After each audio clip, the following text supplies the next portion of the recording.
I think it's also important to think about it like strategically. Like if you want to get to X big producer, you know, figure out who they have signed to their like publishing JV or something, work with some of them, then you'll get the ear of the bigger producer. So I do stuff like that all the time. It's like, how do we strategize here to get to the end goal?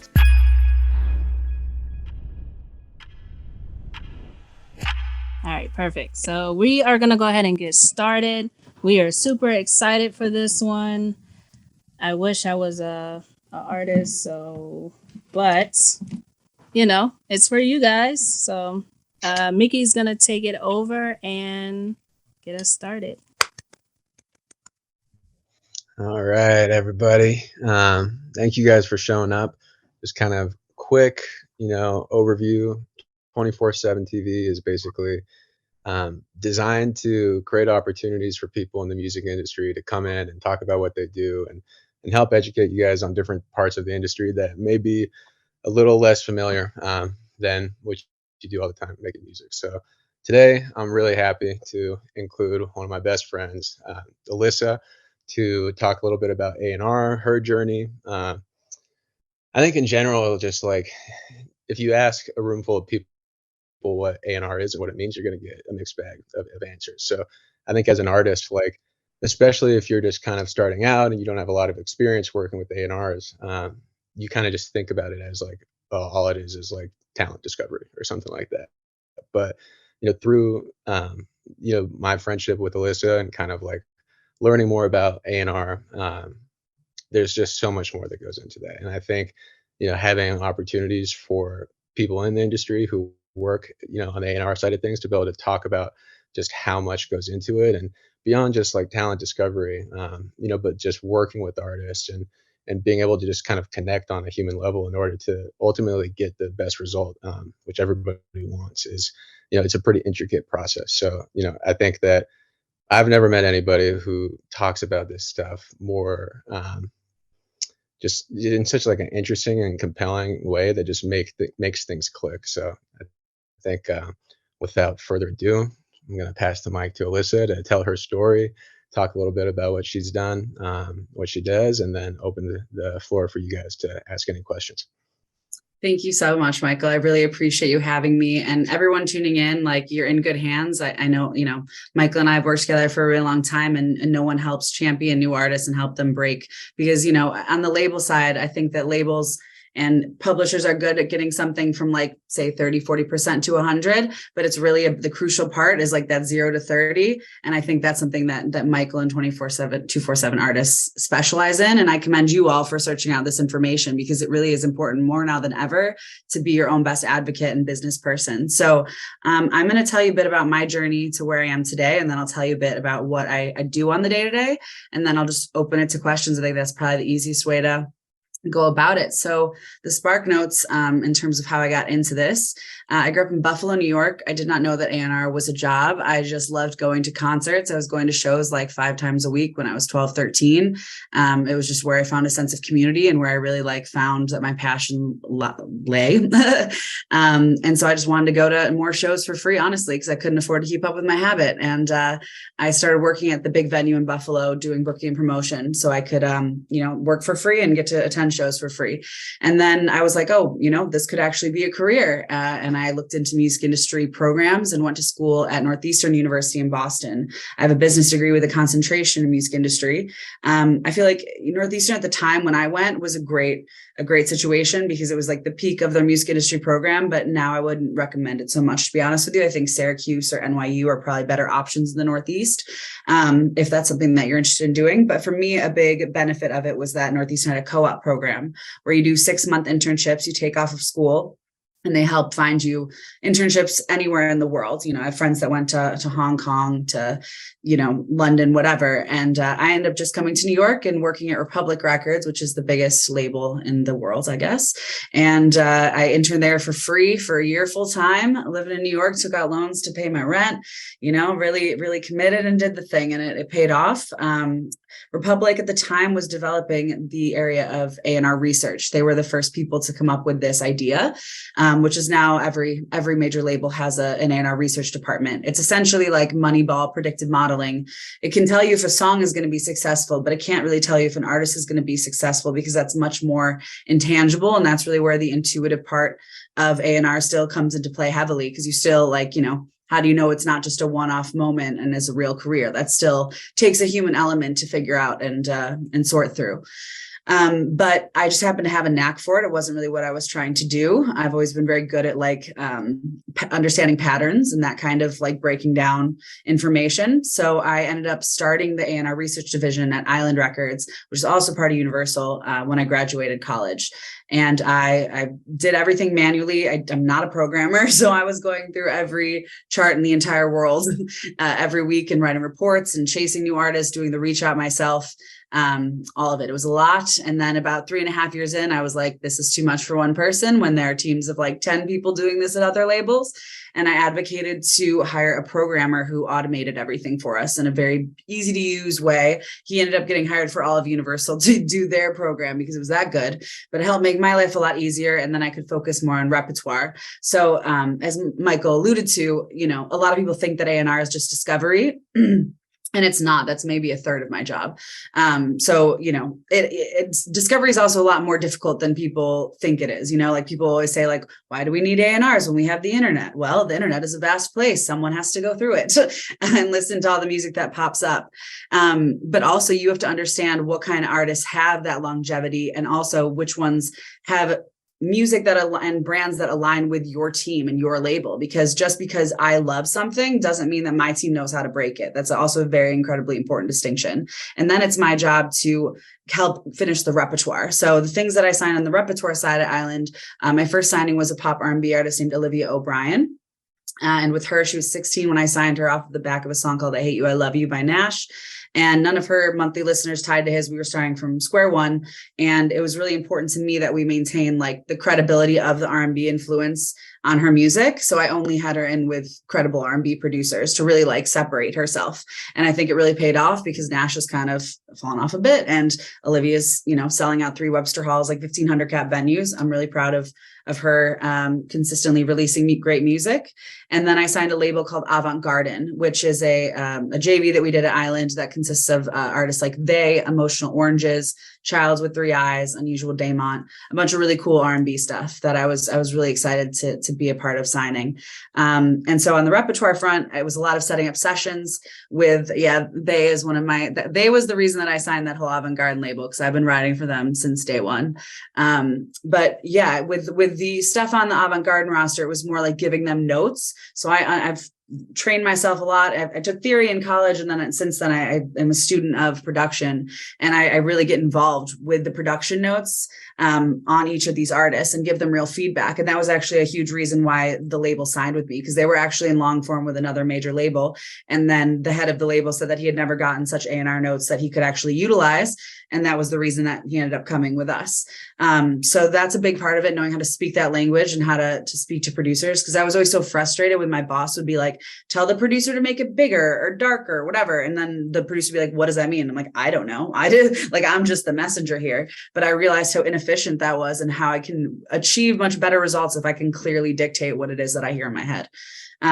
So with Olivia, it was more involved A&R repertoire stuff. So having to know all the best producers and writers and what they're good at, not just, I don't like color by numbers A&R. I don't like when people are just like, I want a song that sounds like this, so let me see who wrote it and produced it and put you in with them. That's just a crapshoot too. Like for me, I really learned, especially with Olivia, that having people that personalities that click is the most important part. So like, for example, Olivia was very introverted when she first started getting in rooms. So if I put her in the room with someone else who was introverted, nothing would happen. If the other person's personality was too big, she would get intimidated and not feel comfortable enough to open up. So it was finding that happy medium. Also knowing what your writers are good at. Are they good at lyrics, or are they good at melody? Because, you need one of each. So someone in the room has to supplement those skills. I also really look, I try to actually listen to the music that I'm like sent from producers, and not just reference their credits. Like, for example, after I left Island, I started at Arista Records under Sony, which my president from Island Records had gone over to Sony to relaunch. It was originally Clive Davis's label, but they started from scratch about 4 years ago. And I signed Princess Nokia over there, who I was really excited to bring to a major label, because she didn't think that she would ever do something like that. And again, I think it's because I really understood the musical vision. And one of the songs I'm most proud of that I helped craft was a song called No Effort by Princess Nokia. And that was an example of an out of the box A&R idea, in my opinion, because I put her in with this pop producer named Mike Sabbath. And, I was distinctly not trying to go pop with her at all. It's just that I knew from having a relationship with Mike that he was actually like just a savant and like a sound design genius. And Nokia and I got together and we're like, how do we bridge the gap between your alternative sound and your hip hop sound? And, from talking to her, I learned that one of her favorite artists is NERD. And so I was like, that's exactly it. That's the reference. Because at this point, nobody had really been digging back to that Virginia Beach sound. Now everybody is, but, it felt very true to her, and it was of the moment. So I knew that Mike, not somebody that you would think could do a Pharrell vibe.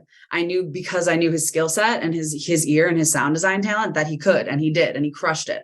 So, I don't know if I've gone to people before who I'm like, oh, you totally get this like New Jack Swing vibe because you did this record, and then it falls completely flat. So it's like, if you really want to have results, you have to think outside the box and look at the pieces and not just the whole. So yeah, at Arista, I was A&R consulting there for the past 2.5 years. And then I also started at Primary Wave, which is one of the biggest independent publishers. And I'm still there now.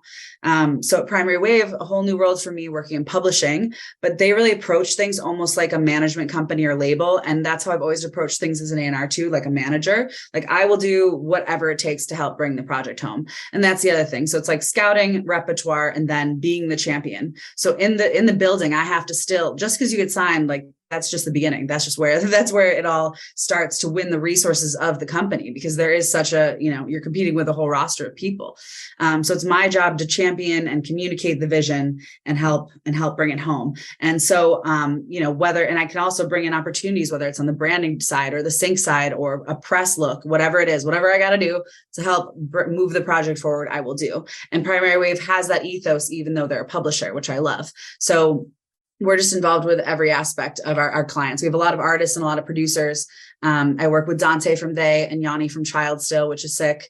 I've got, people working with everybody from Kendrick to SZA to Khalid to, massive dance flips. We've also got a crazy catalog, which has been really interesting for me. And we've got now the biggest catalog in the publishing business. It's crazy. We just bought the James Brown estate, Whitney Houston. We started with Bob Marley's, Stevie Nicks, Under 3000, list goes on and on. So it's been really exciting to also like flip some of those records, which is exciting, and interpolate them and place them with new artists. For example, one of my colleagues at Primary Wave last year took the song Never Gonna Give You Up by Rick Astley, which was my idea to flip, and he flipped it and made it like an emo hip hop kind of track. And I thought it was perfect because it's like, our parents' generation knows the actual song from the 80s. I know the song as a millennial from like being rickrolled on chain emails when I first got the internet. And it's like familiar enough to Gen Z and below to have that familiarity effect. And then he placed it with Young Gravy and it became the song Betty that was #1 radio record. So we do stuff like that, which is really fun. And I recently left Arista and started at United Masters, which I'm really excited about because it's my first time working at an independent. A lot of people don't know that they're not just a distributor. They launched a label venture about 1.5 years ago.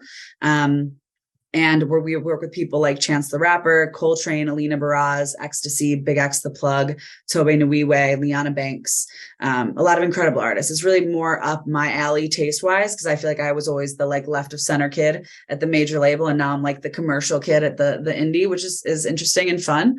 But I also get to do A&R across the entire roster. It's not just the things that I sign, which is what the case was for me in the label world previously. That's generally how it goes, is you spend a lot of time figuring out what you want to sign, and then those are your projects. But in this case, I have my own assigned projects. I'll be signing things, but also I come up with session ideas and find outside song maybe ideas or outside tracks for everyone on the roster, which is a lot of fun. So yeah, I mean, my day-to-day looks it's kind of, I piece this all together myself in terms of doing label and publishing, but that's kind of the fun part, is you can make it what you want to once you have a reputation in the business. Like when I left Island, before I started at Primary Wave and Arista, I had like an 8-month gap because I had a non-compete in my contract from Island. And I was worried, like, what am I going to do in this downtime? Like, if I'm not working for a company, will my A&R role still be equally as valid within the community just to do what I want to do? And it absolutely was, because the most important thing is, if you want to do what I do, you just got to start doing it. And that's what I did. I started managing people. I started helping friends in New York just because I was bored and needed something to do. And I love doing this. And it's like, I already know all these managers and publishers, and PROs are also like ASCAP BMI. You have reps there, you have A&R people there that people don't utilize enough. And they are always tapped in on like up and coming writers and producers, which are sometimes more attainable for sessions. So it's also important to be like realistic about who you can get in the room with.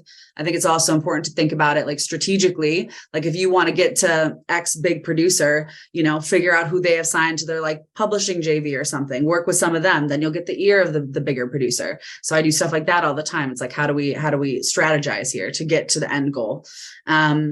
But yeah, I feel like because I'm doing both sides, it actually is somewhat easier. It all feeds into each other. My Primary Wave clients get first dibs on stuff that I need for United Masters, and vice versa. Like I'm working on a flip of one of my Primary Wave catalog songs for one of the United Masters artists that I'm really excited about. So, but then also, I'm having conversations externally, but it's amazing because it's opened so many doors. Because before, when I was at a label only, I could only talk to like, publishers. I couldn't really talk to other distributors. I couldn't really talk to the labels because it's more like cagey. It's more like, we got to keep our secrets and we're not trying to fraternize or whatever.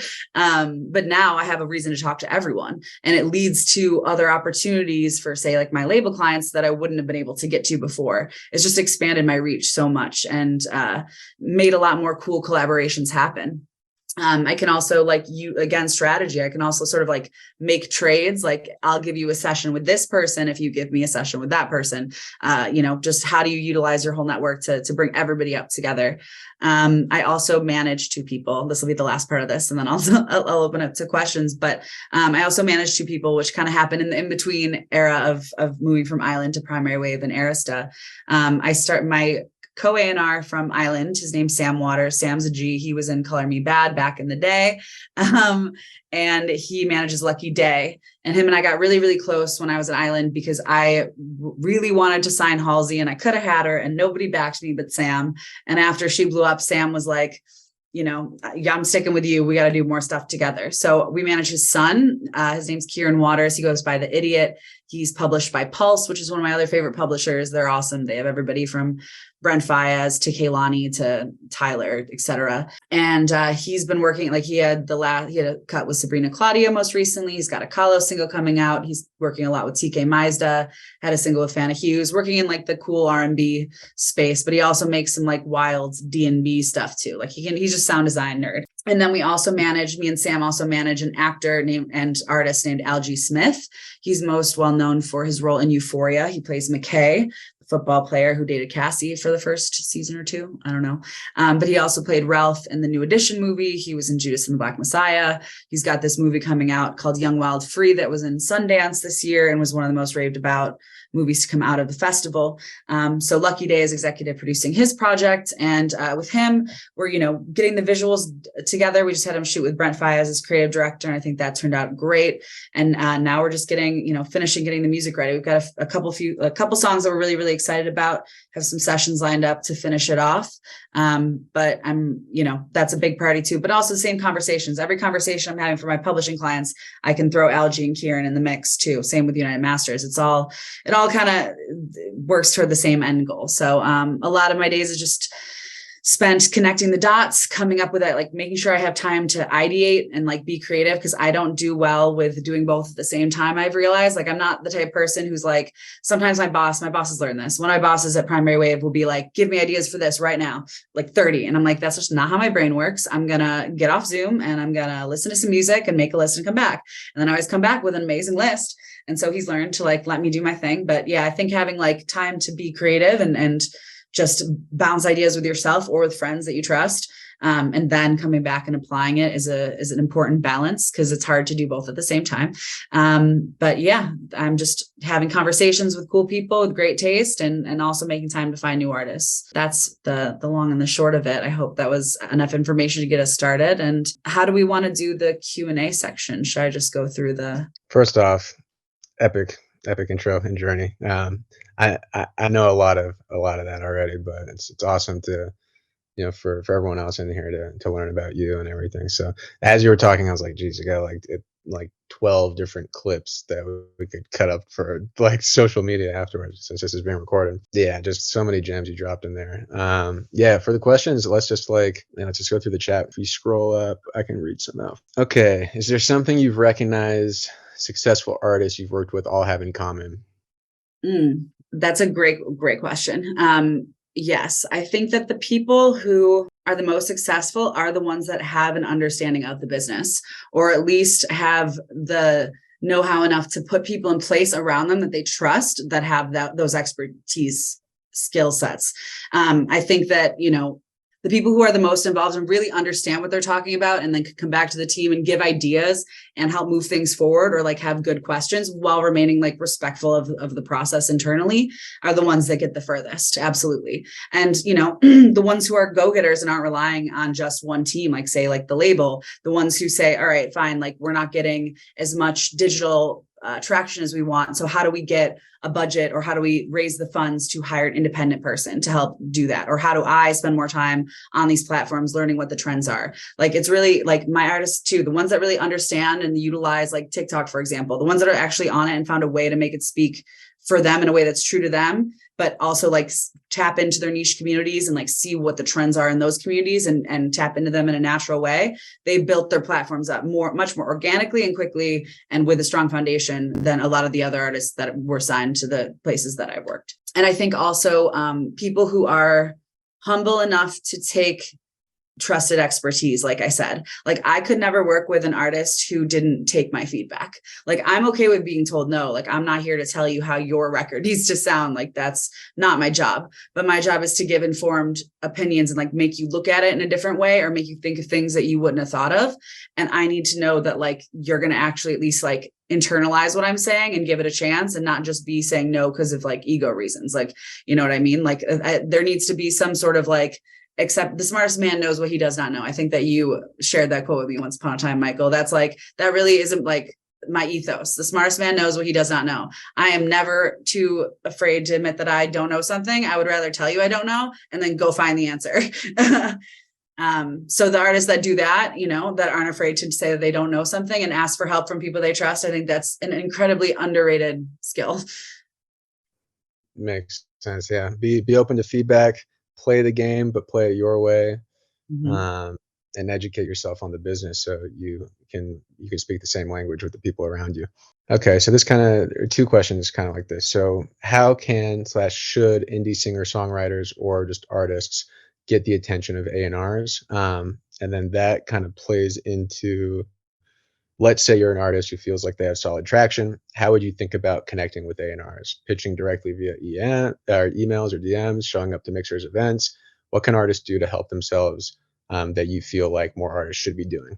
Yeah, I think it depends on what kind of A&Rs we're talking about. First of all, I think it probably depends on if it's a label A&R or a publishing A&R. I think that if you already have an organic relationship with somebody, like definitely, feel free to share it with them and get their feedback, but also like understand that again, like someone's company also has their own the expertise areas, and the music has to really fit that as well. But honestly, one of my mentors said it best. He was like, don't call us, we'll call you. And it's true. Because like at this day and age, like the people are the voting party of if things succeed or not. Like we are, there are 60,000 to 100,000 songs that come out a day. And so you have to take the step as the artist to stand out among those 100,000 songs a day before I can be additive in any way to you. So if there isn't already something like happening organically, you're doing yourself a disservice by signing to say like, a bigger company, because you won't have the traction once you get signed to get the resources internally. And then you'll be sitting there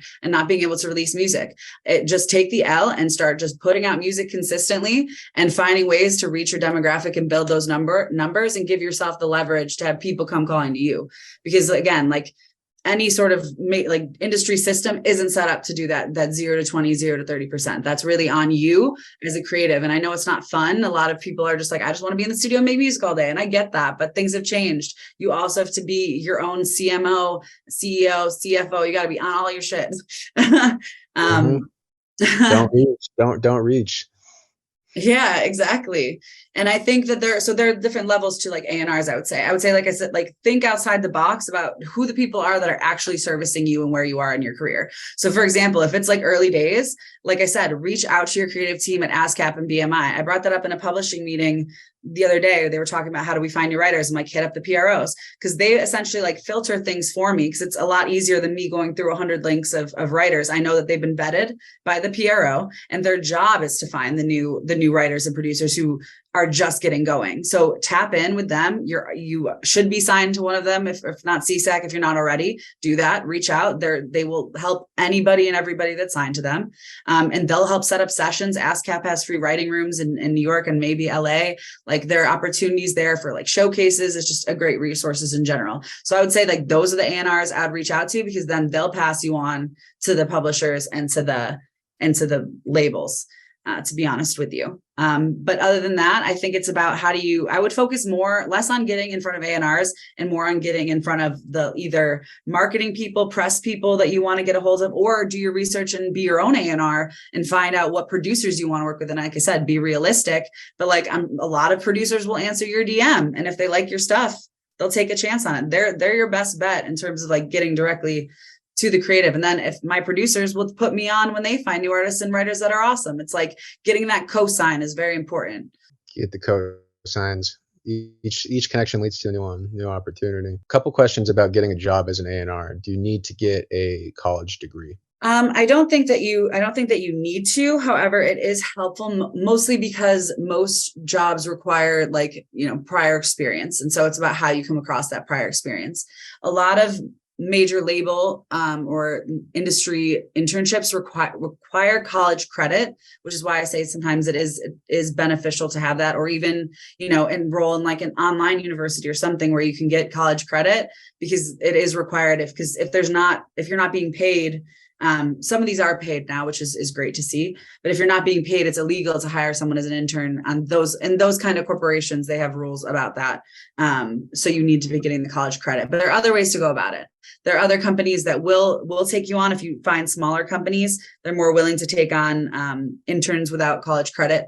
And then also, I think that you can get into adjacent industries. Like we've hired A&R consultants who come from management, for example. Like management, something you don't need a degree to do. You can just start reaching out to artists, producers, writers, and start setting up sessions, like really just reaching out over the internet. The pandemic really proved that we can all do this virtually, and then just start building up a reputation that way. Then you have something to point to when you go to apply for a job, because you can say like, I've already been doing this. And I think that's the most important thing, is how do you point to, I have already been doing this? Because you kind of need that proof in order to get the belief, because it is such a belief-based role. I just have to trust that your taste is good, essentially. Yeah, makes a ton of sense. What's something you've changed your mind about during your career when it comes to A&R and working with artists? That's a really good question. That's a hard question. Well, I think that I realize I've learned, it's not so much something I've changed my mind about, but some things I've gained clarity on. One big thing that I've gained clarity on is a point that I mentioned earlier about how an artist really needs to be their own biggest advocate. Like I can only work as hard as an artist does. So I've really realized that sort of self-discipline and drive and hunger for knowledge is very crucial. And I didn't realize how crucial until, later years of doing this.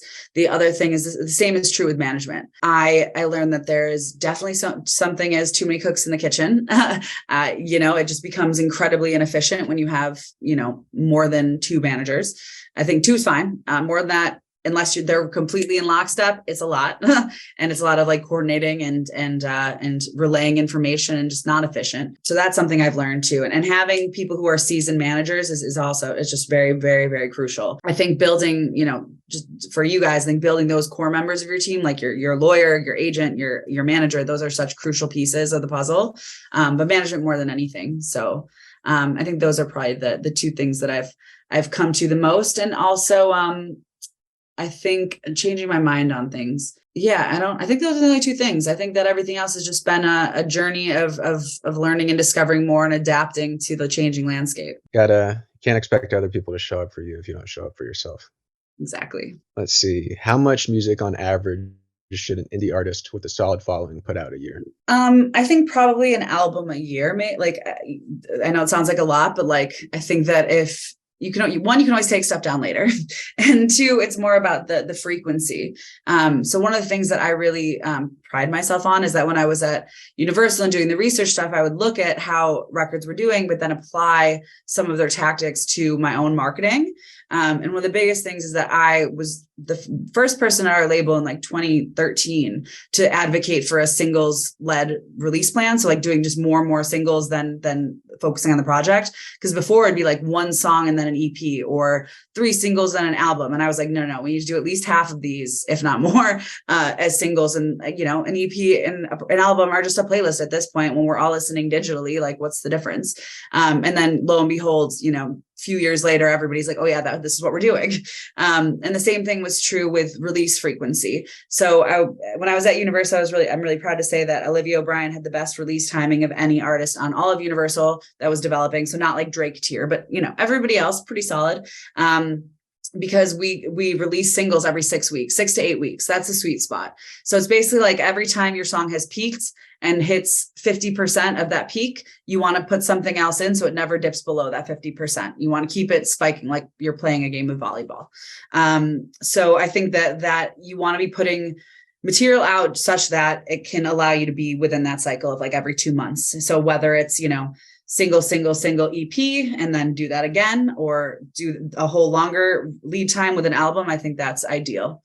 All right, super specific scenario. Say you're a manager and have a $3,500 budget to market new music / visuals for an artist with a small fan base, with the goal of finding sticky fans and organically triggering streaming algorithms. How would you best utilize that budget? What tools, services, people would you invest in?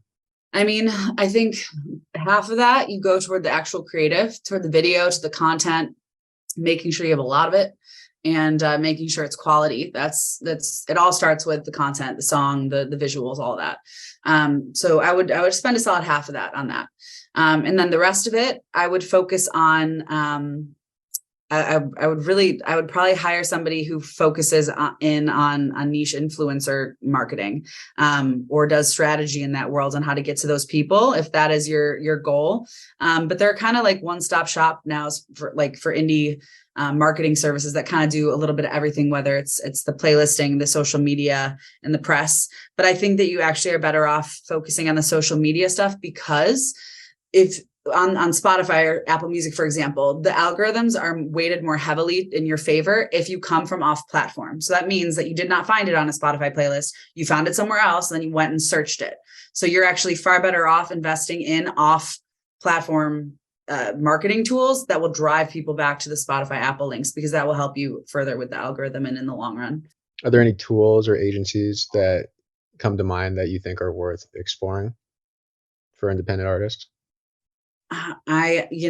This is not my area of expertise, so I don't offhand. It's something that I work with my product managers. But I can try to dig up some resources and send them to you after this. Awesome. I think we got a couple more. Okay, so we've got, do R&B artists need a story versus like a rapper? How important is analytics? So like, how important is a narrative for an artist and just their brand story, depending on like what genre, I guess. And when you look into, and then on the discovery side, like how much do you weigh data versus just like vibe and intuition? Okay. So I think a narrative is important for everyone, because I think especially now that we all are on social media so heavily, like it's important that you're the same person in your songs and your videos and on your social media and in real life. When you meet people, I think having an authentic, cohesive story and brand, like that's real, like that authenticity can be felt. I think that's important. And how do you have your own unique lens of the world? I think it's definitely more important in R&B. I feel like I definitely find that with R&B, it's more about the overall catalog of an artist and the overall world building than it is necessarily about a single. And with hip hop and rap, I feel like it's different, where you can really have a single pop off, and then people come to figure out what the rest of the narrative is. It's a little bit of a different approach. But yeah, I think with R&B, like, with Emotional Oranges, for example, like we put out three EPs in a row, and there, we had focus singles, but it was never just about like, let's run this song up and then we'll figure out what we're doing. It's like, no, like we have consistent releases of all solid quality music, and how do we get people invested in the whole brand and make sure the branding is cohesive, make sure the live show is a special experience, etc. I mean, like I said before, data can only tell you if a song is going to be successful. It can't tell you if an artist is going to be successful. So if, like, for example, I'm looking at signing an artist, they only have this song that is popping and there's no compelling demos or anything like that, it fully depends on the research, because I'm just looking at this song, and the stats don't lie. Like the people, it's like I'm just looking at what people on the other end, your fans, have listened to and liked or stuck with.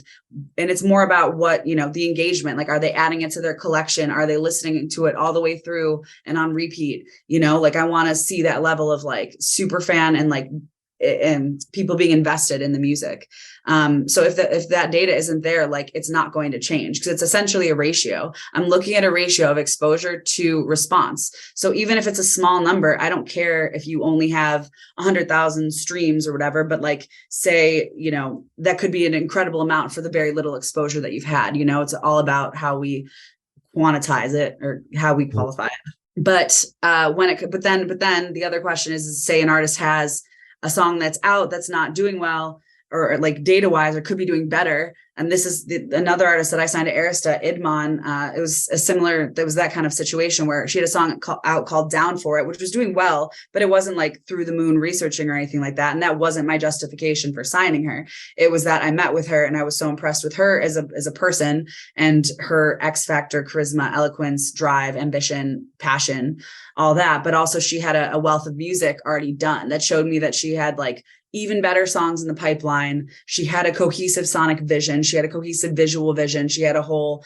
rollout plan for all the videos, like came with a plan that, like, again, was cohesive. That's the most important thing to me, is to know that like an artist really understands who they are. If there's not that data there, I need to know that like we have a plan that we're all going to stick to and that we all believe in. Awesome. Clarity, vision, ability to communicate that. Okay, how do you balance it? I'm curious this one too. How do you balance everything you do with everyone you work with? Has that always been the case, or have you slowly grew to this level of time management? I definitely grew to this level of time management for sure. I'm not going to lie to you. I think that, like I said, doing A&R research for 3.5 years at Island, being the only person like I said, I'm going through like every iTunes chart, every Spotify chart and playlist, every radio chart, every social media chart every week. Like I had to get my time management together real quick, because otherwise I'd be left in the dust, because I had to be across all these things and to communicate about them quickly and with not a lot of help. So I definitely got my time management skills down early, and I've adapted from there. I think the one big thing is that I love being part of a team. I love having trusted colleagues that I can have help me when I can't necessarily take on something, because nobody can be available 24/7. So having a co-manager that I can be like, hey man, can you take this one right now? I can't handle it. Or same with a coworker. Like, I'm blessed to work at companies where it's not like a dog eat dog A&R situation, because it can be like that, where it's like you don't really help each other. You're kind of every man for himself. But my companies have always been very collaborative A&R teams. So everybody works on whatever they want to work on. There's no closed doors. There's no, like, we can all help each other, and there's no, there's no one's being precious about any relationships or anything like that. So the fact that I can tap other people to help me is really helpful. The other thing I'm realizing as I get older is that I really need time to unplug my brain. And so I've been really good about, especially post-pandemic, like really enforcing my mental boundaries in terms of like, if it's the weekends, like I know that, sometimes producers and artists don't think about those things, but like I need to have my weekend to not, unless it's an emergency, I can't think about it right now, because I want to give my 110% when I'm on, and I need to have that time off to be able to do that. But again, obviously if it's pressing, of course I'll handle it. But, hopefully I've set myself up to the point where it's not going to be that way. But yeah, I think then the other thing is just the fact that the companies that I work with and the clients that I have, everything feeds back into each other. Like I said, so it's like not adding different conversations or different kind of people I need to be talking to. Like say, if I had a consultancy doing, say, like sync licensing, that would be way harder, because then I have to go talk to a whole other branch of the music industry that doesn't, necessarily pertain to my A&R conversation. So the fact that they're all kind of similar situations and conversations also makes it a lot easier. Yeah. The context shifting is a lot easier when the context is still somewhat relative. But Exactly. nice to hear that you're taking your weekend. So that makes me happy. I appreciate that. Thank you, Michael. Okay. We've got 2 more. If anybody has any additional questions, definitely get them in now. We'll wrap up pretty soon, but here's one. We've got, all right. So what platform would you suggest putting mixtapes on if it's not original material, but you still want to be able to get stuff out there and build up some traction? I think probably Audio Mac is your best bet as far as I'm aware. Cause like everybody else is going to take it down. So I think Audio Mac was really built like for DJs and for mixtapes. So I would definitely recommend utilizing their platform. Cool. What are some technical pain points for music professionals when it comes to the process of managing an artist's career? What tools do you wish existed to make your job easier and perhaps give you time back to do other things? I think that wherever you can get like a business manager. I've been fortunate enough that my management clients were like, had enough going on that we justified getting a business manager, or even just a great accountant.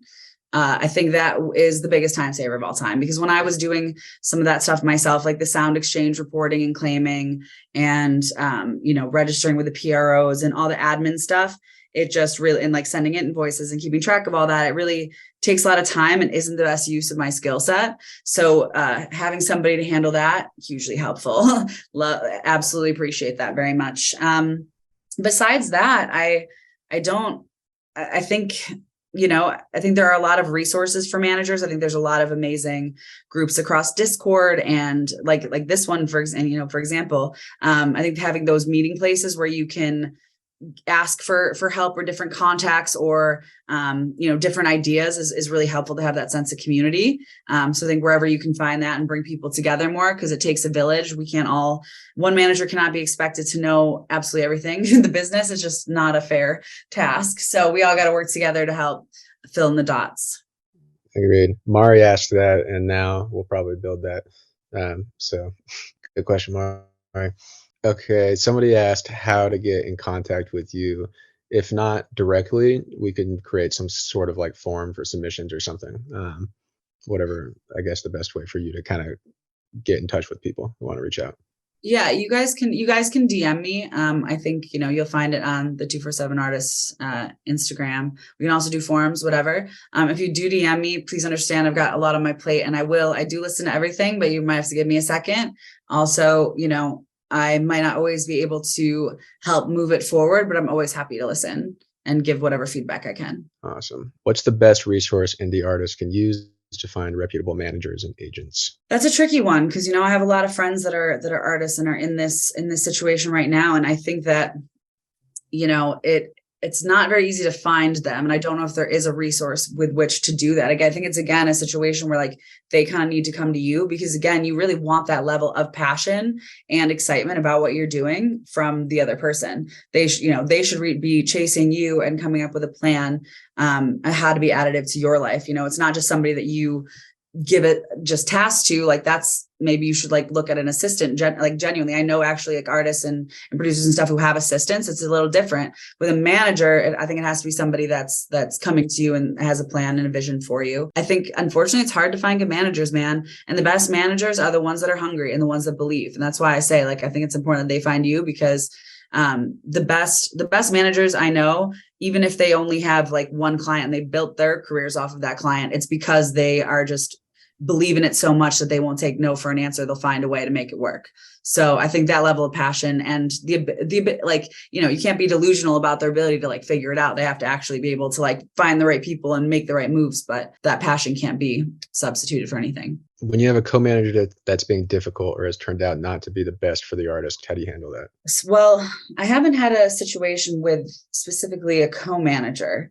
I think it would either way. I think it would be a conversation with the artist or the creative themselves, because at the end of the day, that news has to come from the artist, and I won't ever tell anyone how to feel. Like, again, like that's not how I do things. Like I will express what my concerns are and give possible solutions, and let the creative decide how they want to move it forward. I have had two management clients that I parted ways with, which was not a difficult, or was not an easy decision or, conversations to have. One was a producer who I'm still extremely, extremely close with and still send her work all the time, but she just realized that it was too early in her career, even though she was has gotten a ton of incredible cuts. It just, like, financially, it just didn't make sense to cut somebody in like that as a producer, which I totally understood. And she's still like self-managing to this day. So I fully understand and respect it. And again, still help however I can. And the other one was a songwriter who, again, I'll still, help however I can. And I think it was just that it became too much. I think our personalities and our way of communicating and just doing, like, executing tasks was very different and not like in time, not in rhythm. And I also think that I realized through that experience that I don't necessarily want to be managing a songwriter, to be real with you. Like, that's just not where my passion lies, because a lot of the artists that I've signed, everyone I've signed either writes all their own stuff or they at least co-write the majority of it. So I'm not really as passionate about or versed in the side of placing a songwriter to help someone else supplement that, if that makes sense. So it was just, didn't make the most sense. And it was a hard conversation to have, but it was all amicable because we both understood that it wasn't for everyone's best interest. And, they would be better off with a different team member, and I would be better off with a different creative. Any final advice? Any final advice? I just want to reiterate what I said earlier, of that, like, if this is something that you want to do, even as an artist, like, you should be your own A&R. Like, my favorite artists are people that really truly A&R themselves. And I think, like, even some of the great producers, like Metro Boomin, for example, like, Metro has a bunch of dope producers under him that he essentially A&Rs to oversee the collaborations and songs that he puts out. Beyonce is the world's greatest A&R. She has the vision for the project visually, sonically, and she handpicks all of those producers, writers, those songs. She's super involved in the process, and you can be too. So, your best bet is, instead of focusing on getting to A&Rs, you should get to your other creatives. Go to mixers and stuff that are where you can meet dope producers and writers and other artists to collaborate with, put each other on. Like, it's not about, we need to have an attitude of abundance. More is more, like, it's not just like, I'm going to, gatekeep this opportunity. Like, there's plenty of opportunity for everybody. And the more opportunity that one of us has, the rest of us have as well. So I think just get out there and do it. And also don't be afraid to reach out to people online. Like, my producers and artists really figured stuff out during the pandemic. There's different apps that you can use to, like, make the audio stream seamlessly on Zoom. You can work with people anywhere in the world now. You can write with a K-pop artist or an Australian artist or, like, an artist in South Africa. Whatever you want to do, you can do it now. So just get after it. Get after it. A lot of love, a lot of appreciation. Thank you so much, Alyssa. Thank you so much for having me. I really enjoyed this. Y'all had great questions. You're doing everyone a great service by helping people, like, do all that. Like I said, get after it themselves. Like, these are the building blocks that you need to actually make these next steps. And kudos to you guys for providing them. JV, run us out. Thank you so much again, Alyssa. This was dope. Appreciate it. We'll connect soon. Mickey, as always, you coming through with the super, super plugs. And community, please give a round of applause, some thumbs up, some fire emojis, because anyone that takes their time to come and share gems and share game and wisdom, we gotta appreciate and celebrate them. So give Alyssa her flowers while we can. Thank you so much. It really means a lot. So, I look forward to hearing from everybody. Feel free to DM me and I'll hit you back as soon as I can. oh, they will DM you. This group will definitely DM you. You're gonna get some DMs, but they're dope. I stamp them. I appreciate it. All right, thank you all. Bye.